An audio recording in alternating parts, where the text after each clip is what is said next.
우리가 많은 분들이 특허를 잘 이용하고 있고 또 기업의 발전에 성공과 발전에 많이 활용하고 있습니다만 특허 제도의 좀 숨어 있는 어떤 의미, 철학 이런 부분을 잘 모르고 계신 분들이 많습니다.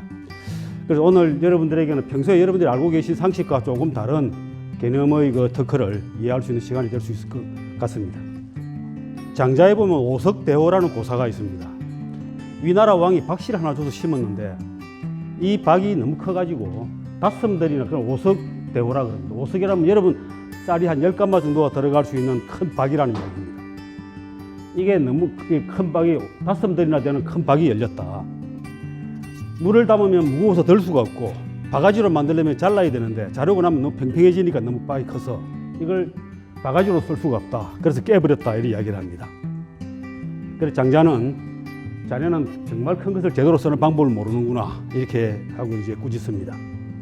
지금 우리 이게 특허 제도는 기업들에게 이 다슴들이 박과 비슷합니다. 어떤 기업들은 이걸 가지고 성공의 하이웨이 고속도로처럼 쓰고 어떤 기업들은 성공의 걸림돌이 되고 장애가 됩니다. 그런데 중요한 것은 이 특허 제도를 이용을 하는 사람들의 이익은 특허 제도를 이용하지 않는 사람들이 손해와 일치한다는 겁니다. 제로섬입니다.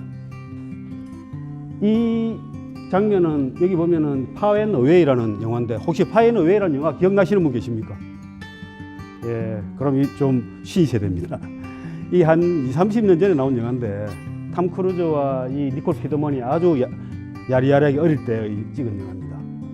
이 영화는 첫 무대가 아일랜드에서부터 시작을 합니다. 그때는 농노로서 있던 이 탐 크루즈의 가족이 탐 크루즈 아버지가 지주의 집에 가서 맞아가지고 돌아와가지고 골병이 들어가지고 죽습니다. 그래 죽고 이 탐 크루즈는 미국으로 넘어옵니다. 미국으로 넘어가지고 서해안 뉴욕과 이런 서해안 쪽 연안에 있다가 이제 육지로 내륙으로 들어가서 나중에 이제 땅을 차지하게 되는 그런 영화입니다. 이 탐 크루즈의 아버지가 죽으면서 이렇게 이야기합니다. Without land, a man is nothing. 땅이 없으면은 남자라고 하는 것은 아무 쓸모가 없다. 이런 이야기입니다. 인간 취급을 받지 못한다는 이야기입니다. 그런데 이 영화 중에 어떤 장면이 있냐면 이렇게 탐 크루즈가 말을 타고 달리는 장면이 있습니다. 이 장면이 아주 장관인데요.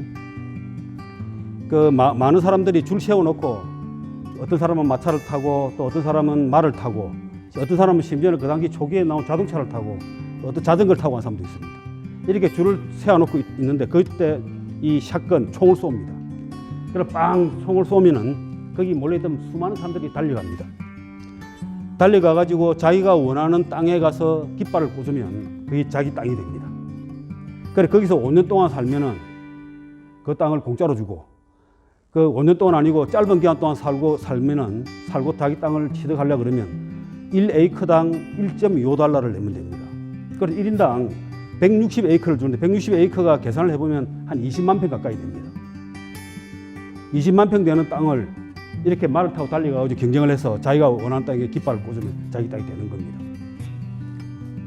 지금은 여러분들이 그 땀 흘려 달릴 필요도 없고 위험하지도 않습니다. 지금은 어떻게 합니까? 여러분 아이디어가 있으면 여러분들의 책상에 앉아서나 차를 타고 가는 중이나 심지어는 침대에 누워서 화장실에 앉아서도 여러분들은 아이디어를 낼 수가 있죠. 그렇게 하는 아이디어를 특허를 받으면 그것은 여러분들의 기술의 땅이 되는 겁니다. 그래서 주인 없는 기술의 땅을 선점하는 게 이 특허 제도입니다. 자, 이런 것을 그러면 재산으로서의 가치가 어느 정도 될까라고 궁금하시죠? 이게 보면은 S&P 500대 기업이 2015년도 통계이긴 합니다만 미국의 기업 가치가 가장 높은 기업들 S&P 500대 기업을 조사해 보니까 1975년도에는 유형의 재산이 만질 수 있는 텐저블한 유형의 재산이 83%가 되었고 무형의 자산은 17%밖에 되지 않았습니다. 그런데 2015년도에 와서는 무형의 재산이 만질 수 없는 것이 87%고 만질 수 있는 것이 13%입니다. 자, 여기 우리 현재 많은 기업들이 우리가 기업이 재산을 다 가지고 있습니다. 재산을 가지고 있는 기업들이 그 재산을 어떤 형태로 다 표현하고 있습니까? 공장의 땅, 기계, 건물 이런 걸로 있겠죠. 여러분들이 가지고 있는 무채 재산은 어느 정도 됩니까? 지금 이게 미국의 잘 나가는 기업들은 무채자산이 거의 87%, 지금 이거 더 많아져가지고 90% 이상이 무채자산일 겁니다. 그런데 지금 유형의 재산을 가지고 우리 회사가 돈이 많다라고 한다면은 후진적인 기업이겠죠. 맞습니까? 동의 안 하시는 겁니까? 지금 한번 생각해 보십시다. 자, 애플이라는 회사가 세계에서 스마트폰을 한 15% 정도의 그 시장 점유율을 가지고 있지만 이익 점유율은 스마트폰 시장의 이익 점유율은 90% 가까이 됩니다. 엄청나죠? 이 회사가 혹시 공장이 있습니까? 스마트폰 한 대도 만들지 않습니다. 그리고 공장도 없고 건물이 있다면 자기 회사들이 이제 쿠퍼티노 이번에 새로 지은 우주선 같은 그런 회사 본사 건물밖에 없습니다. 그래 그 안에 있는 회사의 대부분의 재산은 형태가 없는 무채의 재산으로 남아 있죠. 구글도 마찬가지입니다. 오히려 우리나라 기업들이 제조업에 위주에 있는 삼성전자나 LG나 이런 데가 유체 재산에 더 비중이 크죠. 자, 그래서 지금 세계적으로 이름난 우버라든지 현재 스타트업들 많은 회사들도 거의 유형의 재산이 없는 회사들입니다. 사람만 있고 자기들이 가지고 있는 기술적 아니면 영업적 이런 노하우만을 자기들 재산으로 가지고 있습니다. 그래서 이제 유발 하라리가 요즘 호모 사피엔스라는 책과 그리고 호모 데우스라는 책을 써서 아주 통찰력이 뛰어난 유발 하라리가 이렇게 이야기했습니다. 인류가 이 세상을 지배하게 된 것은 신, 국가, 돈, 인권 등과 같이 오로지 상상 속에서만 존재하는 것을 믿을 수 있는 능력 때문이다. 인간이 초기에 옛날 농경 수렵사에서는 가장 중요한 게 뭐였습니까? 눈에 보이는 먹을 것들이었죠. 눈에 보이는 집이었을 거고, 눈에 보이는 무기, 눈에 보이는 적이었을 겁니다. 그런데 사람이 살면서 사회생활을 하면서 서서히 보이지 않는 것들을 서로 더 가치를 부여하기 시작하는 겁니다. 신이라는 가치를 부여하고, 국가라는 가치를 부여하고, 가족, 그리고 돈, 이런 인권, 이런 모든 것들을 인간에 부여하면서 인간이 이렇게 발전해 온 겁니다. 지금 우리가 가장 중요하게 생각하는 것들은 물론 돈도 상당히 돈이나 이 재산도 중요하긴 하지만 더 중요하게 생각하는 건 뭡니까? 우리가 가지고 있는 내면적인 성취 동기라든지 자아 실현의 욕구 이런 것들을 더 중요하게 생각하죠. 그래서 그런 무형의 것을 추구하는 것과 마찬가지로 기업에도 영혼이 있는 거죠. 기업이 추구하는 바가 뭐겠습니까? 남들보다 더 뛰어난 핵심 역량, 기술을 가지고 시장에서 지배력을 갖고 그래서 더 큰 성공을 거두는 거겠죠. 더 성장하고. 그리고 또 사회에 또 얼마나 베푸느냐 하는 것도 중요한 이슈가 될 겁니다. 그런 기업에 필요한 것들은 뭐겠습니까? 시장에서 지배력을 강한 경쟁력을 갖는 기술적인 그러고 영업적인 역량일 겁니다. 그것도 눈에 보이지 않는 것들이죠. 자, 이제 한번 실질적으로 한번 들어가 보겠습니다. 특허가 뭐겠습니까? 특허는 여러분들이 알다시피 이 비전이 성과 같은 것이죠. 성과 같습니다. 여러분 성을 왜 샀습니까? 성을 샀는 목적이 뭐죠? 성을 샀는 목적은 여러분 다 아실 겁니다. 외부로부터의 적이 안으로 못 들어오게 하기 위한 거죠. 적이 못 들어오게 하면 어떻습니까? 안에 내부에서 이 성 안에서의 자기의 지배력을 배타적 지배력을 공고히 할 수가 있습니다. 그래서 이 배타적 지배력의 경계를 쌓기 위해서 성을 샀습니다. 성. 자, 여러분이 이제 성을 산다고 생각해 보십시다. 내가 오로지 내만 지배할 수 있는 그런 공간을 만들어야 되겠다. 그러면 성을 쌓아야겠죠. 그럼 제일 먼저 고민하는 게 뭡니까? 얼마나 큰 성을 쌓을 것인가죠. 너무 많은 성을 쌓으면 넓게 쌓으면 어떻습니까? 다 지배하기 어렵지 않습니까? 너무 작은 성을 쌓으면 어떻습니까? 자기가 갇히게 되는 거죠. 그리고 또 충분히 커야 될 겁니다. 그리고 또 어떻습니까? 아무나 들락거린다면 그 성으로서 의미가 없을 겁니다. 성은 어때야 됩니까? 그래서 넓고도 강한 튼튼한 성이어야 됩니다. 누구도 쉽게 개나 소나 들락거리지도 않고 이래야 됩니다. 자, 이런 성을 쌓았다고 칩시다. 충분히 넓은 성을 쌓는 겁니다. 여러분이 특허 출원을 하러 가서 변리사를 만나게 되면 우리 아이디어가 발명이 이런 거다라고 이야기를 하게 되면 어떻게 합니까? 변리사들은 여러분들이 땅을 한 뼘이라도 더 키워주기 위해서 이 성을 쌓습니다. 그 특허 출원을 할 때 특허 청구 범위를 작성하는 과정이 이 성을 쌓는 거하고 똑같습니다. 여러분들이 발명에 대해서 이 다른 사람들이 우리 발명을 모방을 하지 않도록 하기 위해서 좀 더 한 뼘이라도 더 넓은 땅 이걸 차지하기 위해서 그렇게 길을 쓰고 단어 하나 그 토시 하나까지도 이렇게 신경을 씁니다. 자, 그런데 말이죠. 자, 성을 쌓았습니다. 특허를 받았습니다. 특허를 받는다 하는 것은 결국은 뭡니까? 성 안의 지배력을 차지하겠다는 것이죠. 그럼 성 바깥은 어떻습니까? 내가 지배력을 발휘할 수 없는 것이죠. 특허라고 하는 것은 내가 특허를 받았다고 하는 것은 성 안 내부에서의 지배력을 확보하는 동시에 성 바깥의 지배력을 포기하는 겁니다. 맞습니까? 내가 줄을 꺼가지고 이만큼의 내 땅을 차지하겠다고 했을 때는 안에 건 내 건 되지만 바깥은 버리는 겁니다. 다시 말하자면 여러분은 특허를 받아가지고 내가 권리를 확보했다고 하지만 결국은 여러분들이 권리를 확보한 나머지 부분은 버리는 겁니다. 그래서 그거를 특허를 포기한 겁니다. 여러분들이 특허증이라고 이야기할 때 특허증의 다른 말은 특허 포기증입니다. 이제 여러분 오늘 제가 한 강의 중에 다 잊어버려서 좋은데 이거 하나만 딱 기억하고 하시면 됩니다. 그러면 여러분 본전 뽑습니다. 특허라고 하는 것을 여러분 우리가 받았다, 내가 권리를 받았다라고 여러분 다 생각하시지만 사실은 내가 받은 것은 요만한 것을 정한 것에 불과하고 이만 것을 정한 것을 바꾸고 생각하면 다른 사람들은 이걸 벗어나서 얼마든지 사용해도 괜찮다는 이야기입니다. 그래서 남들에게는 요걸 제외하고는 당신들이 마음대로 써라 하는 것이 특허증입니다. 여러분들이 어떤 권리를 포기했는가를 보여주는 증명하는 증명서가 특허증입니다. 이런 생각을 한 번도 안 해보셨죠? 예. 그래 이런 이제부터 특허를 받으실 때에는 내가 어떤 부분에 대해서 특허 권리를 행사할 수 없는가 이 부분을 반드시 짚어보시기 바랍니다. 자, 그래서 말이죠. 특허를 잘못 받으면은 하수는 자기의 가치입니다. 자기가 좁은 권리를 받고 있으면 주위의 고수들이 특허를 다 다른 걸 받아가지고 자기가 움쩍달싹을 기술을 변경해서 어디로 나가고 싶어도 나갈 수가 없습니다. 그래서 하수는 자기 스스로 가치입니다. 그러나 고수는 다른 사람들 가둬놓고 자기가 마음대로 더 사업의 영역을 확장해 가는 것이죠. 여러분들 그런 제품들 많이 보실 겁니다. 홈쇼핑에 갑자기 떠가지고 아주 각광을 받는 그런 제품들이 있습니다. 여성들 얼굴 마사지하는 거라든지 초기에 나와가지고 아주 대단한 인기를 누리지만 좀 지나고 나면 다른 제품들에서 다 잡아먹기가 없습니다.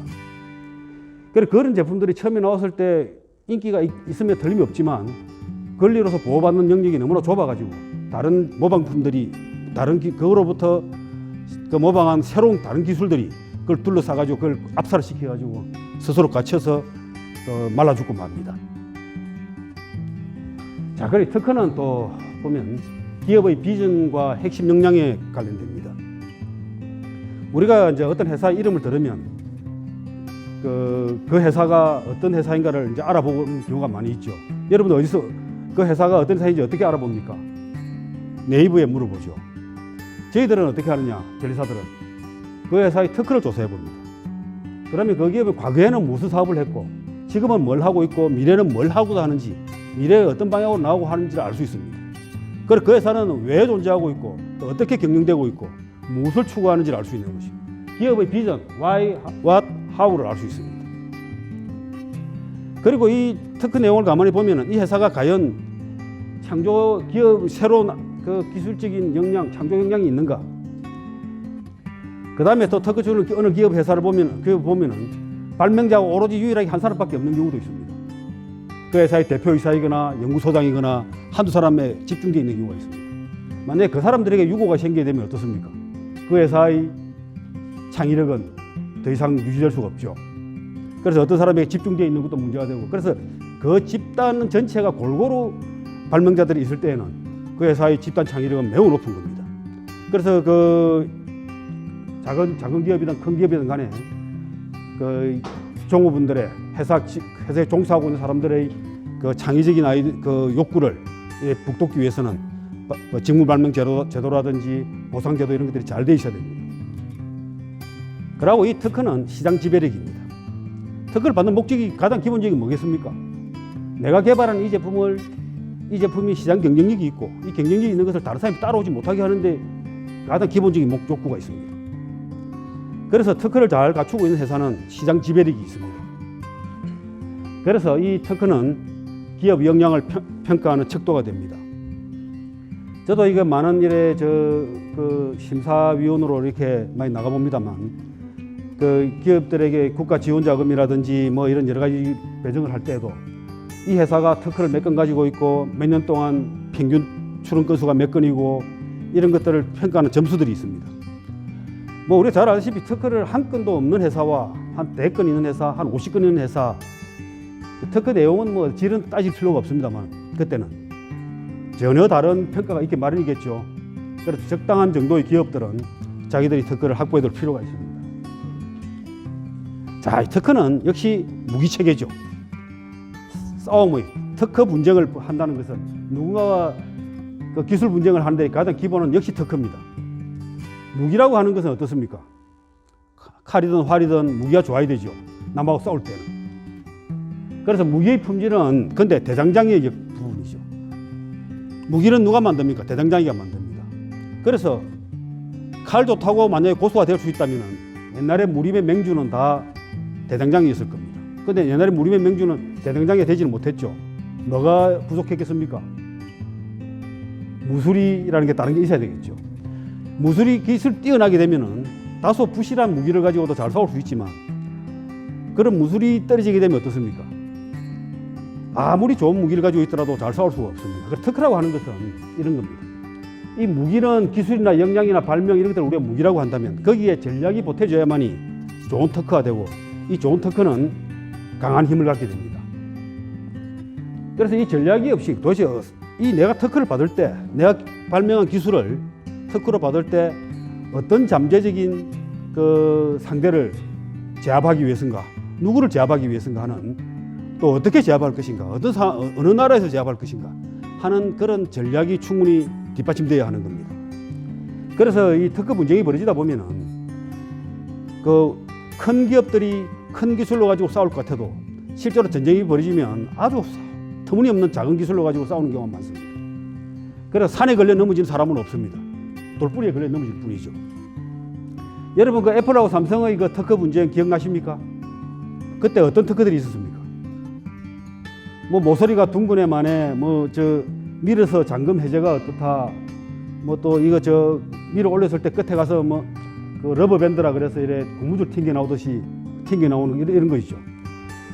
그 전 세계에서 가장 큰 그 IT 공룡들, 그 큰 기업들이 싸우는데 특허 엄청나게 큰 기술로 싸울 것이 보였는데 실제로 알고 보니 어땠습니까? 아주 사소한 아이디어를 가지고 싸웁니다.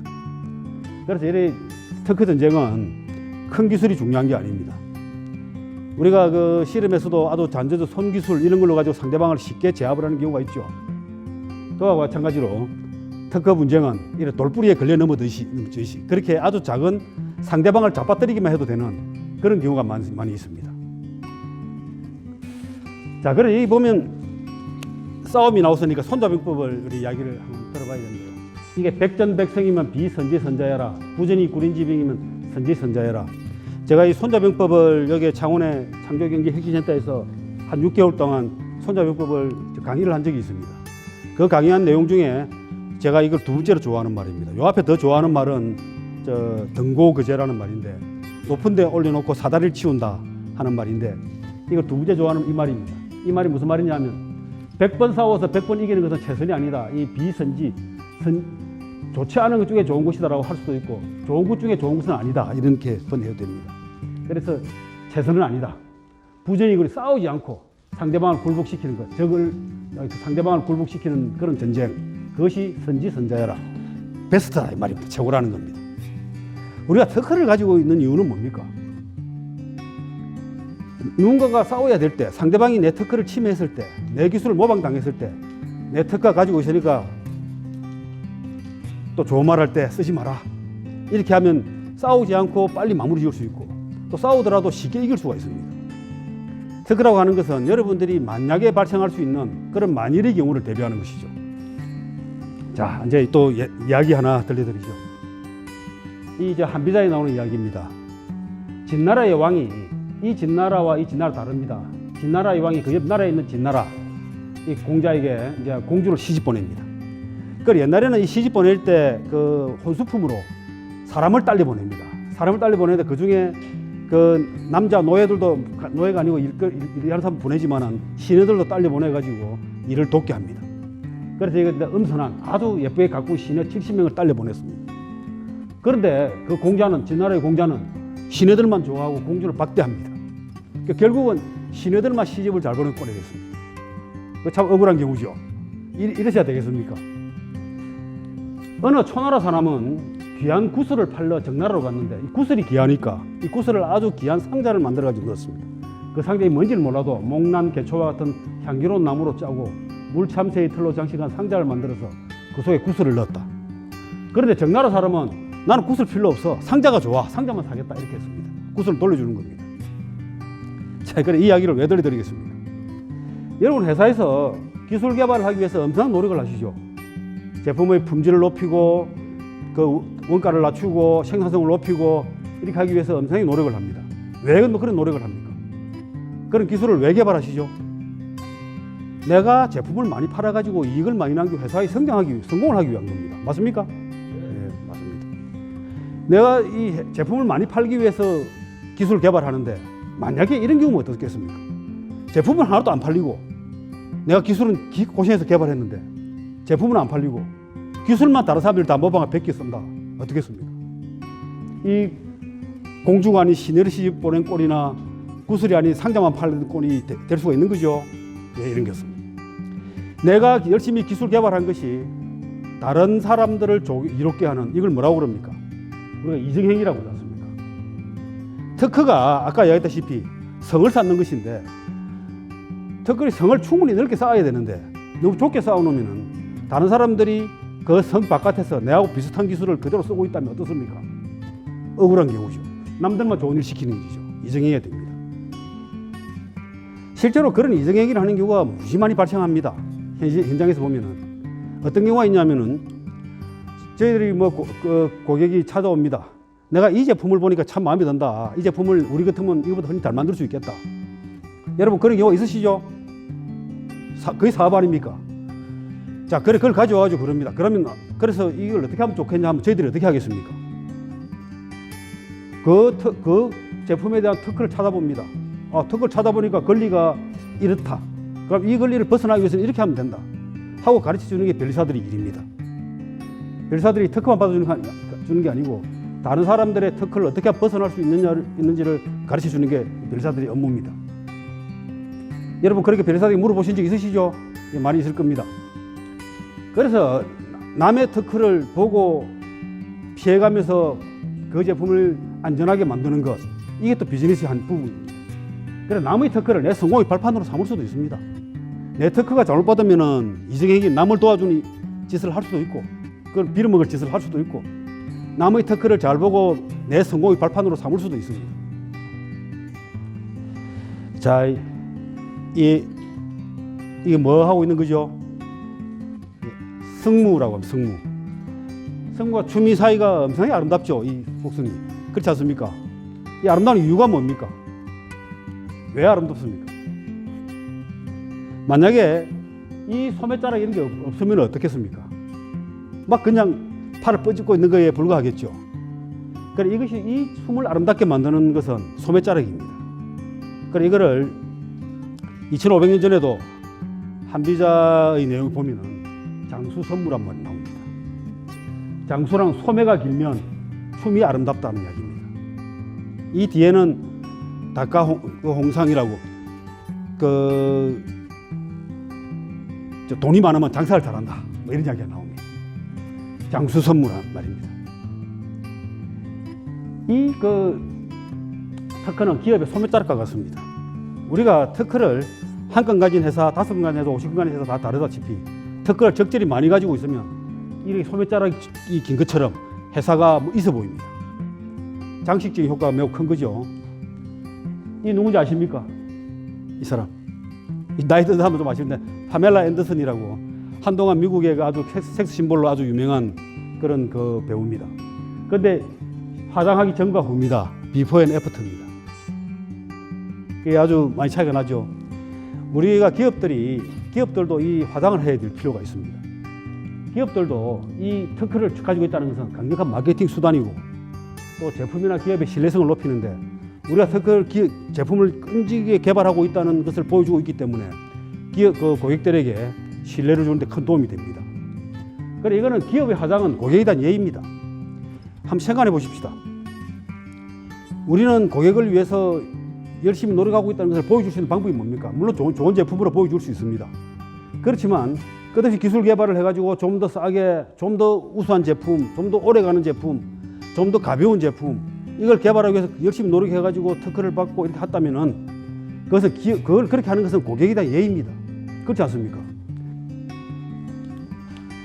자, 그러면 이제 이 마당에서 여러분들에게 여쭤보겠습니다. 특허 제도는 왜 존재합니까? 예, 발명자 보호 맞습니다. 그런데 발명자 보호도 특허 제도의 목적이면 틀림이 없는데 특허법 제1조를 보면 이렇습니다. 이 법은 발명을 보호 장려하고 그 이용을 도모함으로써 기술의 발전을 촉진하여 산업 발전에 이바지함을 목적으로 한다. 이렇게 되어 있습니다. 특허법 1조에 이렇게 되어 있는데요. 자, 그럼 특허 제도가 특허법이 있는 것의 궁극적인 목적이 뭡니까? 산업 발전이죠. 산업 발전은 뭘로 가지고 합니까? 산업 발전은 뭘로 가지고 합니까? 기술 발전을 가지고 하죠. 기술 발전은 뭘로 가지고 합니까? 발명을 보호 장려하는 거죠. 자, 그래 발명을 보호 장려하는 것은 특허법의 목적이긴 하지만 그것은 미끼에 불과합니다. 궁극적인 목적은 산업 발전입니다. 기술 발전과 산업 발전입니다. 그럼 산업 발전은 어떻게 이루어집니까? 발명품이 나와가지고 실시가 되니까 되는 거죠. 우리가 지금 이 시대에 많은 제품들, 여러분들이 가지고 있는 스마트폰, 자동차, 뭐 이런 프로젝터, 다 이런 것들이 발명품이 만들어지고 이런 걸 만들어짐으로 해서 이 산업이 발전하는 거죠. 그렇죠. 산업 발전의 가장 기본은 실시입니다. 만들어지는 겁니다. 그런데 이 산업 발전보다도, 실시보다도 더 산업 발전에 기여하는 것이 있습니다. 공개입니다. 특허 제도는 특허 출원하고 나면 다 아시다시피 1년 6개월이 지나면 다 공개가 됩니다. 누구든지 볼 수 있는 상태가 되는 것이죠. 아무나 볼 수가 있습니다. 여러분들 지금도 키프리스 들어가가지고 여러분들이 원하는 기술 분야를 키워드를 치면은 그 관련되는 특허들이 쭉 볼 수 있습니다. 그러고 그 내용을 보면 어떻습니까? 그 내용을 보면 여러분들은 그 기술을 이해하게 되죠. 이해했단 말은 무슨 말입니까? 하나의 기술을 새로 배운 것이죠. 만약에 10개를 보면 10개를 배운 겁니다. 그걸 다 배우다 보면 여러분들이 그동안에 몰랐던 것을 새로 알게 되고 새로 알게 됐다는 이야기는 뭡니까? 여러분들이 성장한 겁니다. 기술이 발전됐습니까? 안 발전됐습니까? 기술이 발전된 거죠. 그 기술이 발전된 가지고 다시 또 새로운 더 아이디어를 낼 수 있겠죠. 내 같으면 일하겠다. 그렇게 하는 것이 기술의 발전을 促진시키고 지금의 그 산업을 이만큼 이끌어 온 겁니다. 이 공개가 특허 제도의 진짜 목적입니다. 기술 특허 출원하고 나서 1년 방만 되면 다 공개를 시켜가지고 누구든지 볼 수 있게 만들어버립니다. 그러면 그다음부터 특허를 내야 될 사람들은 이 공개된 것보다 진보적인 걸 내야 됩니다. 발명을 해야 됩니다. 그게 주기 사기로 따라가야 되겠죠. 지금 발명을 나는 우수한 걸 했다고 들고 왔는데 보니까 이미 다른 사람들이 공개되어 있는 겁니다. 저희 사무소에도 발명을 출원하겠다고 오면은 10명이 오면은 7, 8명은 이거 기존에 있는 겁니다 하고 돌려보냅니다. 그거 얼마나 통탄한 노릇입니까? 주기 사기로 혼자서 낑낑대고 발명을 했는데 이미 있다는 것은 너무 허탈한 일이죠. 자, 그렇다면 그건 누가 잘못한 겁니까? 발명을 먼저 한 사람이 잘못한 겁니까? 아니죠. 그 발명이 있는 줄도 모르고 개발한 사람이 잘못한 거죠. 그럼 있는 줄 알아야 됩니까? 몰라야 됩니까? 공개가 됐으니까 찾아봐야 되는 것이죠. 앞에 발명한 사람이 잘못한 건 아니죠. 그렇죠? 자, 그래서 특허 제도의 진정한 존재 이유는 뭐다? 공개라는 겁니다. 공개라는 건 공개를 했다는 이야기는 무슨 이야기입니까? 남의 발명을 보고 배우라는 겁니다. 그거 보고 더 나은 발명을 해라는 겁니다. 그래서 특허 제도의 진짜 목적은 남의 특허를 잘 이용하라는 겁니다. 여러분, 아까 제가 꼭 하나를 기억하고 가시라 했는데 그거 기억나십니까? 기억나십니까? 아까 반드시 기억하라는 거. 특허증은 뭐라고 해요? 건립 포기증이라고 그러죠. 특허는. 그거 이제 잊어버리십시오. 요걸 기억하십시오. 이제 특허 제도의 진짜 존재 이유는 남의 특허를 잘 이용하라는 겁니다. 발명을 하는 사람들은 그리 많지 않습니다. 1년에 한 20만 건밖에 안 됩니다. 20만 건도 사람 수로 따지면은 그 기업체 출원인을 따지면은 훨씬 더 수는 또 적을 겁니다. 그럼 나머지 사람들은 뭐 하라는 겁니까? 남의 특허를 보고 배워가지고 새로운 기술 개발하는 겁니다. 남의 특허를 보고 공부하라는 겁니다. 남의 특허를 잘 이용하는 특허 제도의 진짜 목적입니다. 다 아시겠죠? 여러분들이 필요한 기술들은 특허에 다 있습니다. 거의 엔간하면 세계 인구가 70억입니다. 여러분들이 필요한 것들은 원하는 기술은 여러분이 궁금해하고 불편해하는 것들은 누군가가 이미 개발해놨을 가능성이 매우 높습니다. 특허 제도의 진정한 존재 이유는 공개고, 그 공개는 궁극적으로 뭡니까? 공개했다는 것은 보고 배우라는 겁니다. 그래야 더 새로운 기술 개발하라는 겁니다. 남의 특허를 잘 이용하라는 게 특허 제도의 궁극적인 목적입니다. 오늘 다 잊어버리시고 이제 아까 특허 포기증 생각하지 마십시오. 이거 생각하십시오. 자, 이 공개, 이게 특허 제도의 진정한 존재 이유입니다. 특허 제도는 만약에 특허를 갖다가 주지 않으면 어떻습니까? 여러분 발명을 했다. 특허를 주지 않는다 이러면 어떻게 합니까? 발명을 했다. 특허를 안 준다 이러면 어떻게 하겠습니까? 집에 숨겨두겠죠. 장롱에다 숨겨둘 겁니다. 아무도 못 보게. 그러나 특허를 주기 때문에, 권리를 20년 동안 보장해 주기 때문에 출원을 합니다. 출원을 하기 때문에 공개를 하게 되는 것입니다. 그래서 지금 최근에는, 옛날에는 우리가 연구개발을 한다 이럴 때, 연구개발은 지금은 어떻게 하는지 잘 모르겠습니다만, 저도 기계를 전공한 엔지니어입니다. 제가 연구개발 옛날에 그 연구원으로서 할 때는 일단 개발하고자 하는 제품을 전 세계에 있는 것을 다 사옵니다. 엔간한 것들. 사와 갖다 놓고 중고든 새거든 사다 놓고 일단 잘라보고 부셔봅니다. 다 분해를 합니다. 분해를 해가지고 이거는 두께를 왜 이걸 썼고, 이건 재료를 왜 이걸 썼고, 이거는 왜 형상을 이렇게 했는가, 이런 것들을 다 역설계를 합니다. 그 좋은 말로 리버스 엔지니어링, 벤치마킹을 한다고 그러죠. 그렇게 해서 그걸 다시 우리가 설계를 합니다. 설계를 가지고 제품을 만듭니다. 그래서 또 안 되면 다시 또 손보고, 이 과정을 거쳐가지고 제품을 개발해 왔습니다. 우리 같이 그 고도성장기에 7, 80년대, 90년대 이때는 다 그렇게 해왔습니다. 그러나 지금은 그렇게 하지 않습니다. 옛날에는 R&D 연구개발을 하고 나서 나온 성과를 가지고 우리 특허를 받아야 되겠다 이렇게 했는데, 지금은 반대입니다. 지금은 IP, 지식재산권을 먼저 확보를 한 다음에 연구개발을 합니다. 어떻게 하겠습니까? 옛날에는 제품을 다 구입해가지고 쪼개보고 부셔보고 뭐 테스트를 해보고 했다면, 지금은 전 세계에 그 관련되는 특허를 딱 조사합니다. 컴퓨터에 앉아가지고 밖에 나가지도 않습니다. 조사를 해가지고 그 특허 내용들을 읽어보면은 그 사람들이 제품을 만들면서 무슨 이유가 있었던 간에 그 문제를 해결하기 위해서 발명을 하고 특허를 받습니다. 그 내용들을 전부 쫙 확인한 다음에 분류를 해봅니다. 기업별로 분류도 해보기도 하고, 나라별로 분류도 하고, 기술 분야별로 분류도 해보고, 다 분류를 해봅니다. 그래 분류를 해보면 기술의 전체가 그림이 그려집니다. 지도가 그려지는 거죠. 그걸 뭐라고 그럽니까? 특허 맵이라고 그럽니다.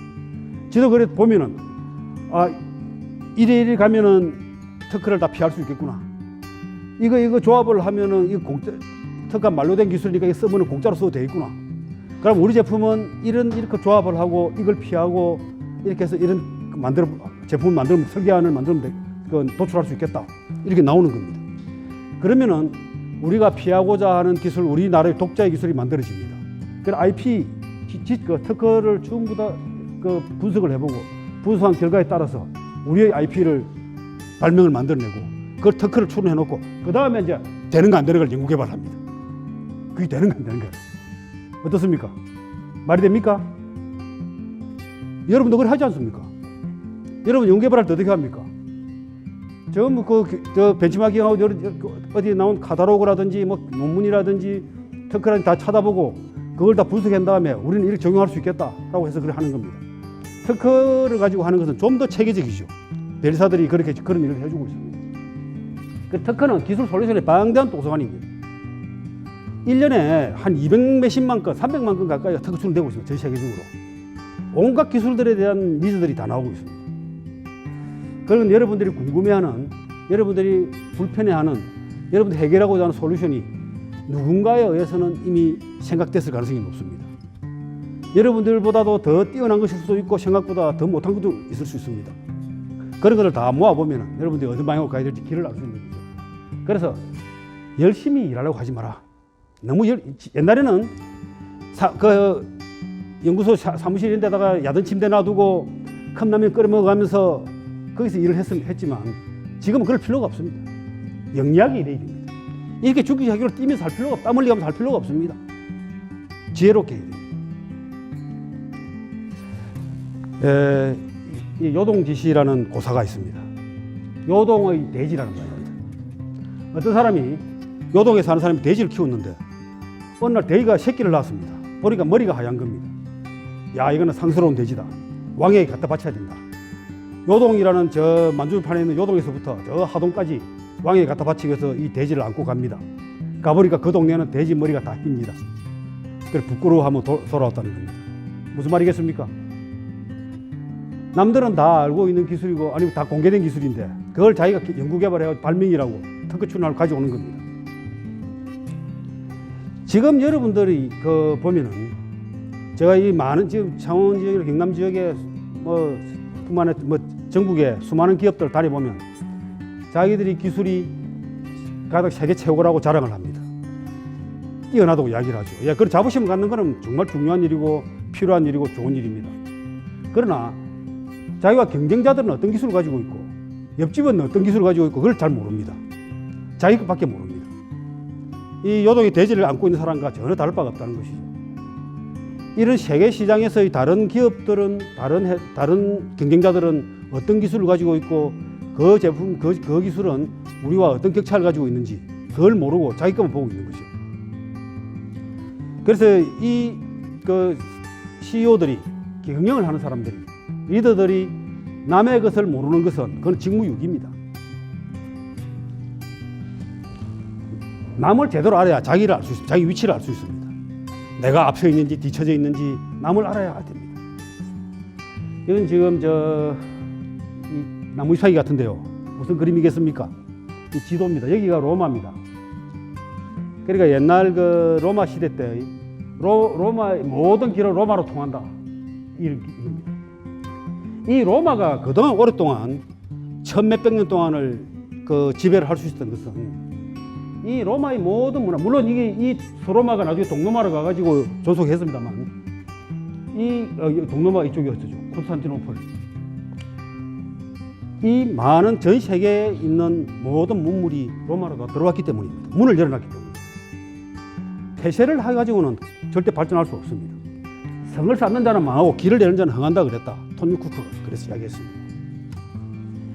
어느 기업치고 외부의 다른 기술들을 받아들이지 않는 회사는 다 망합니다. 제가 드린 부채도 그래 해놨지 않습니까? 외부를 것을 받아들이지 않으면 변할 수가 없습니다. 변하기 위해서는 다른 데서 받아들여야 됩니다. 자기 내부에서 에너지가 변할 수가 없습니다. 지금 검찰 개혁이 어쩌고 하지만은 바깥에서 누군가가 자극을 주지 않으면 내부 개혁이 일어날 수가 없습니다. 자기 스스로 개발은 절대 일어날 수 없습니다. 지금 변화하고 발전하기 위해서는 반드시 문을 열어야 됩니다. 기술 개발하는 사람들은 다른 회사들의 다른 사람들의 기술을 끝없이 모니터링하고 봐야 되는 의무가 거기에 있습니다. 그래서 남의 특허는 또 일단 경계의 대상입니다. 남의 무기잖아요. 남의 특허는 언제 공격이 올지 모릅니다. 그래서 이게 경쟁 환경을 이해하고 그걸로부터 보면 학습하고 모방도 할 수 있고 그러고 남의 특허가 뭔지 알아야 분쟁도 예방할 수 있습니다. 내 경쟁자가 이런 특허를 가지고 있으니까 나 이걸 모방을 안 해야지. 피해가야지. 분쟁도 예방할 수 있습니다. 그래서 이 메가더 장군이 이렇게 이야기했습니다. 전쟁에 실패한 지휘관은 용서할 수 있어도 경제에 실패한 지휘관은 용서할 수 없다. 그런데 우리의 가까이 있는 많은 CEO들이 경계를 하지 않습니다. 내 경쟁자들이 어떤 특허를 가지고 있는지 궁금해하지도 않습니다. 여러분들 되게 간단합니다. 여러분 가까이 있는 변리사들에게 우리가 이런 제품을 하고 있는데 이 관련된 특허자료 좀 좀 찾아봐 주시오. 그 양반들 보내주는데 돈 안 받습니다. 그 찾아 키워드 간단히 해가지고 저한테 보내줄 겁니다. 그것도 온라인으로 보내주면 뭐 돈 들 일이 뭐 있습니까? 종이로 출력도 하는 것도 아니고 분수하고 분류도 안 하고 쟁점이 자료 주면 여러분들은 그림만 봐도 이게 무슨 기술이네 하고 알 수 있습니다. 아니면 여러분들이 키프리스나 이렇게 들어가가지고 키워드 쳐보면 화면에 촥촥촥 뜹니다. 그걸 안 보고 그러니까 뭐가 이 세상에 어떤 무기들이 돌아다니고 있는지 여러분들이 어디 길을 갈 때 동네 나설 때 길에 조금이라도 보도블록 한 장만 떨어져 있어도 조심하지 않습니까? 그런데 여러분들이 사업하는 그 경쟁 환경에 다른 사람들이 특허들이 널려 있는데도 그걸 무시하고 돌아다닌다면은 그거는 너무나 그 경영자로서 리더로서 기본적인 그 소양이 부족한 겁니다. 직무유기입니다. 자, 또 한 가지 장자의 소유에 이런 이야기가 나옵니다. 어느 송나라 사람은 손 터지 않는 약에 대한 그 기술을 가지고 있습니다. 손 터지 않는 약, 여러분 옛날에 저는 시골에 자라가지고 겨울에 손이 많이 텄습니다. 그 손이 많이 손 터면 어떻게 합니까? 소주 끓인 물에다가 이렇게 불려가지고 하기도 하고 그렇게 했었는데, 손 터지 않는 약은 지금으로 생각하면 아마 바셀린 같은 이런 거겠죠.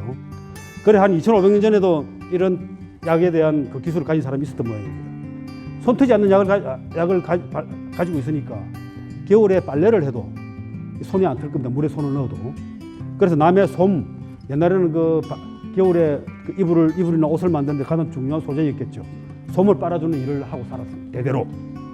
자기들만 독점을 했던 거죠.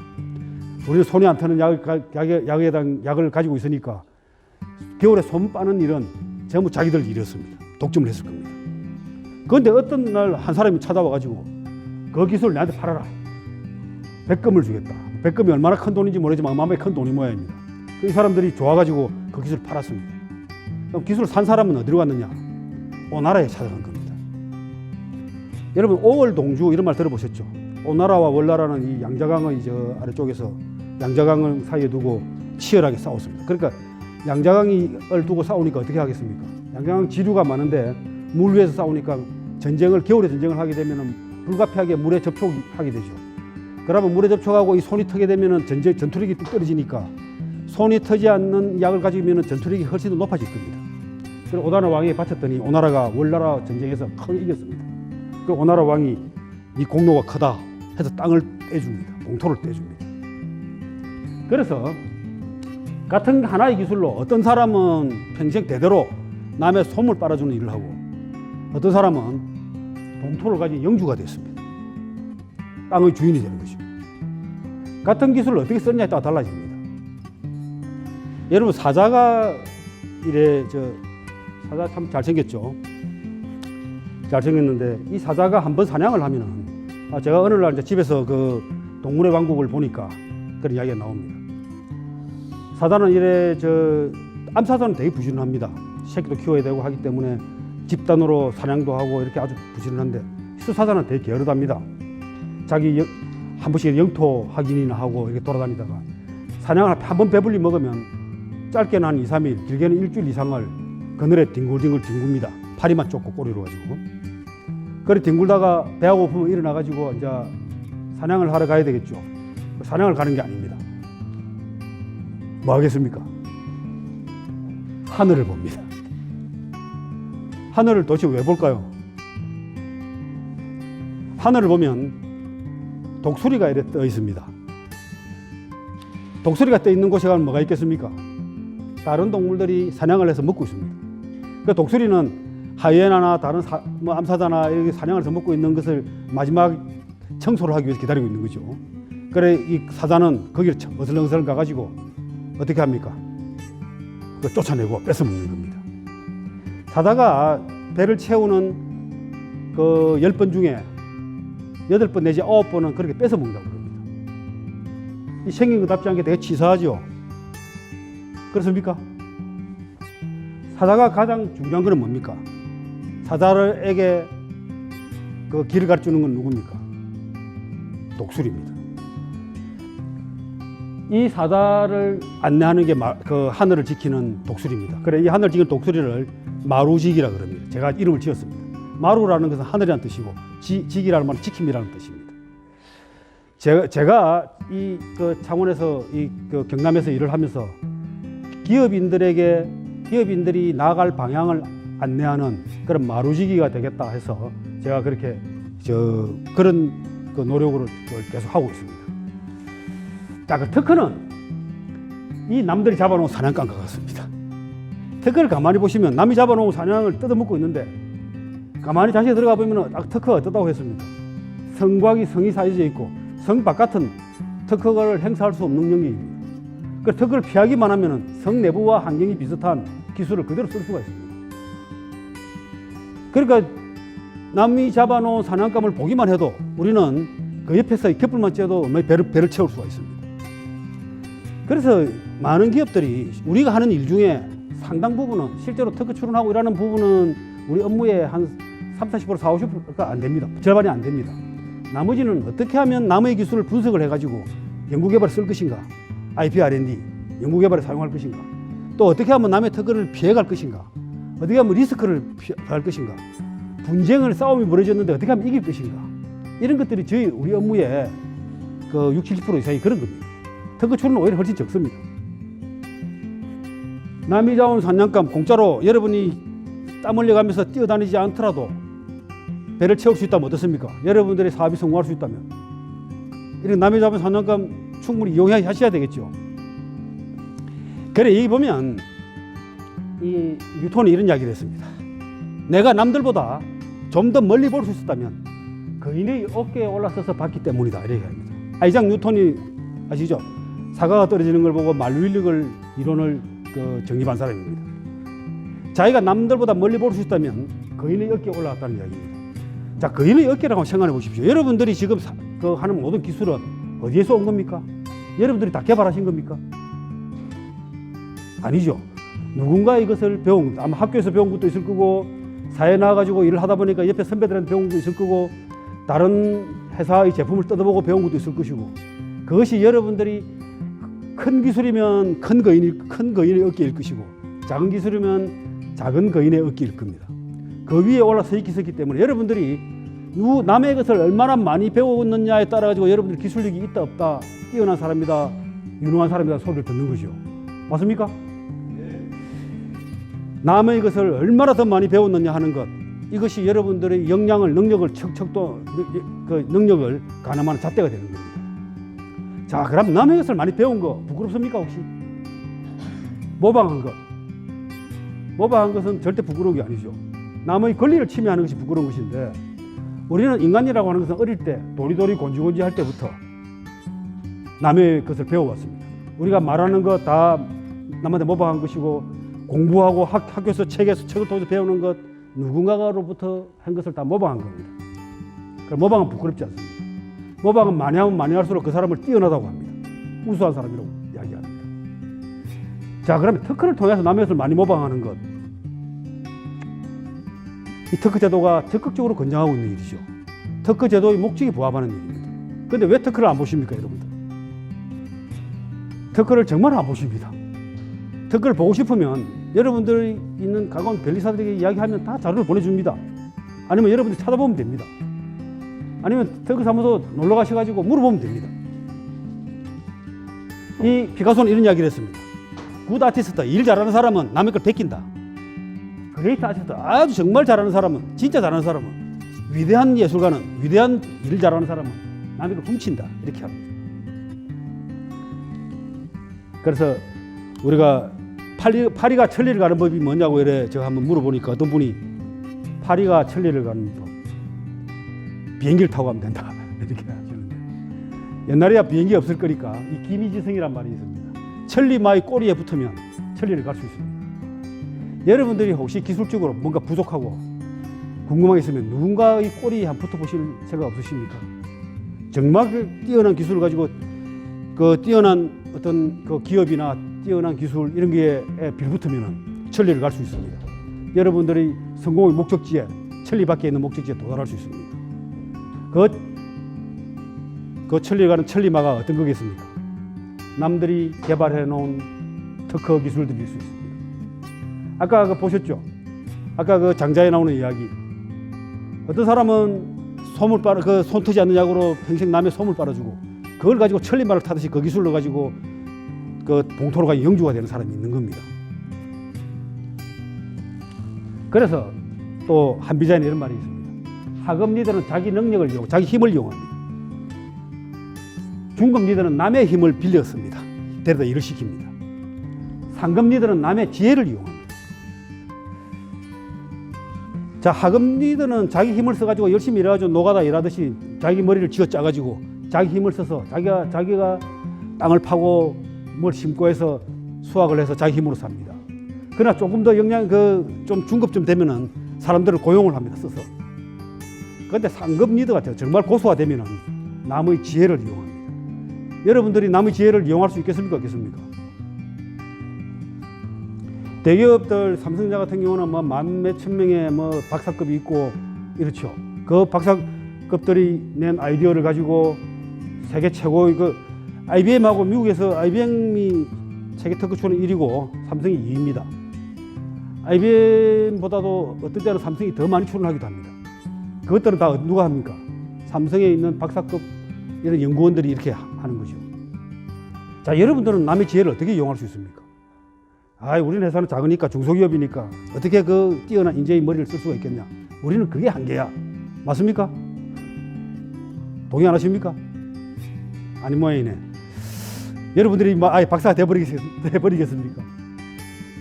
특허는 전 세계 특허에 1년에 수백만 건씩 출원되고 있는데 여기는 하버드대 출신, 스탠포드대 출신, 서울대 출신, 포항대 출신, 카이스트 출신 이 뛰어난 사람들의 발명이 다 출원되어 있고 어떻습니까? 다 공개가 되는 거죠. 그걸 보면 여러분들이 읽어보면 여러분 것이 됩니까? 안 됩니까? 여러분 것이 되는 겁니다. 남의 지혜를 이용하는 상급 리더가 되는 방법은 특허를 보면 됩니다. 근데 특허를 보셔야 되겠죠. 여러분 안에 회사 안에 박사급을 고용할 필요가 없습니다. 그런 사람들이 기술을 보고 배우면 됩니다. 그걸 배우고 난 이후에 도저히 이것을 이대로 따라 하지 않고는 방법이 없다. 아니면 이것보다 더 다른 것을 개발할 수 있다면 더 좋죠. 그렇지만 이런 것이 있다는 걸 안다는 것만 해도 여러분들은 이미 거인의 어깨에 올라가 있는 셈이 됩니다. 아니면 천리마의 꼬리에 붙었다고 할 수도 있습니다. 이제 보면 옛날 춘추 시대에 편작이라는 그 명의가 있었습니다. 여러분 중국 고전에 나오는 명의가 화타나 편작이 있죠. 화타는 삼국지에 나오는데 삼국지에 나와가지고 어떤 장면에 나옵니까?